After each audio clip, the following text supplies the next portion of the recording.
BNP অফিসে ভাঙচুর ও অগ্নিসংযোগের মামলায় ঝালকাঠির রাজাপুরের সাবেক উপজেলা পরিষদ চেয়ারম্যান এবং আওয়ামী লীগ নেতা অধ্যক্ষ মনিরুজ্জামান মনিরকে জেল হাজতে পাঠানো হয়েছে। আজ তিনি ঝালকাঠি জেলা ও দায়রা জজ আদালতে হাজির হয়ে জামিন আবেদন করেন। আদালতের বিচারক রাহিবুল ইসলাম তার জামিন নামঞ্জুর করে কারাগারে পাঠানোর নির্দেশ দেন।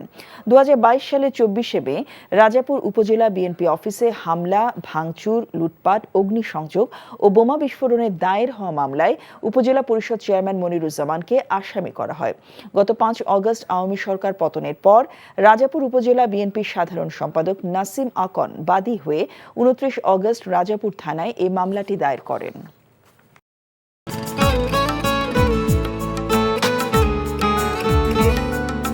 আপনার নামটা? নীলা। রাহুল।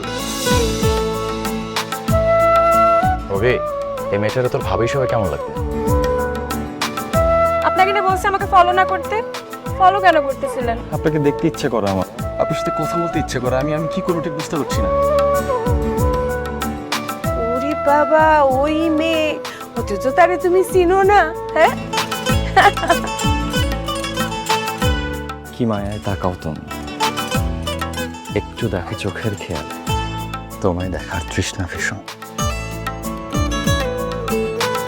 ভালোবাসায় বুঝি দেনা পাওনা থাকে? অবশ্যই থাকি, ভালোবাসা সবকিছু থাকে।